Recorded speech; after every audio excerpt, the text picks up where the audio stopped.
नमस्कार, मैं शैलेंद्र। आइए आज महाराष्ट्र की बात करते हैं। महाराष्ट्र में विधानसभा चुनाव होने वाला है। महाराष्ट्र चुनाव में उद्धव ठाकरे क्या होंगे एमबीए महाविकास आघाड़ी के सीएम चेहरा? शरद पवार ने सीएम चेहरे के विचार पर अभी कोई अपनी प्रतिक्रिया नहीं दी है। महाराष्ट्र में आगामी विधानसभा चुनाव के लिए महाविकास आघाड़ी एमबीए के मुख्यमंत्री पद के चेहरे पर एनसीपी प्रमुख शरद पवार ने किसी एक व्यक्ति को आगे करने के विचार पर आपत्ति जताई है। यह ऐसे समय आया जब शिवसेना यूबीटी इस बात पर जोर दे रही है कि पार्टी प्रमुख उद्धव ठाकरे को अगले सीएम चेहरे के रूप में घोषित किया जाना चाहिए। पवार ने कहा, हमारा गठबंधन हमारा सामूहिक चेहरा है। कोई एक व्यक्ति हमारा मुख्यमंत्री पद का चेहरा नहीं बन सकता। सामूहिक नेतृत्व हमारा फॉर्मूला है।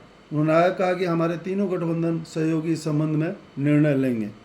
उन्होंने यह भी कहा कि प्रधानमंत्री नरेंद्र मोदी का विरोध करने वाले सभी लोगों को एकजुट होकर लड़ना चाहिए और महाविकास आघाड़ी में एमबीए में शामिल होना चाहिए। हाल ही में हुए लोकसभा चुनाव के दौरान पीडब्ल्यूपी, भारतीय किसान और श्रमिक पार्टी, आप और कम्युनिस्ट पार्टियों ने हमारी मदद की।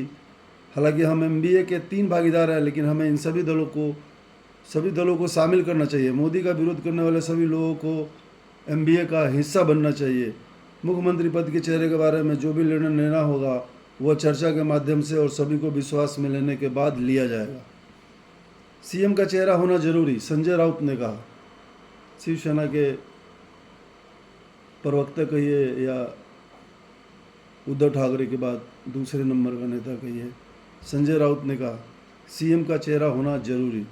इस बीच संजय राउत ने शनिवार को कहा कि चुनाव में एक व्यक्ति का अग्रणी होना कितना अनिवार्य है। राउत ने अपनी बात को पुख्ता करने के लिए इंडिया ब्लॉक के प्रदर्शन और प्रधानमंत्री पद के चेहरे की अनुपस्थिति का हवाला दिया। उन्होंने कहा कि अगर इंडिया ब्लॉक ने राहुल गांधी को प्रधानमंत्री पद के चेहरे के तौर पर पेश किया होता तो हमें 25-30 सीट और मिल जाती। लोगों को पता होना चाहिए कि वह किसके लिए वोट कर रहा है। लोगों ने इंदिरा गांधी और नरेंद्र मोदी को वोट दिया, वह चेहरा जानना चाहते हैं। हमारे बीच इस बात पर कोई मतभेद नहीं है कि हमारे मुख्यमंत्री पद का चेहरा कौन होना चाहिए। हम एकजुट होकर चुनाव लड़ने के लिए दृढ़ है। हम 175 से 180 विधानसभा सीटें जीतेंगे। मुख्यमंत्री पद के चेहरे के बिना महाराष्ट्र में चुनाव लड़ना महाविकास आघाड़ी एमबीए के लिए खतरनाक होगा। महाराष्ट्र ने देखा है कि उद्धव ठाकरे ने राज्य को कैसे संभाला, खासकर कोविड-19 के महत्वपूर्ण दौर में। लोगों ने उद्धव ठाकरे की लोकप्रियता के कारण एमबीए को वोट दिया।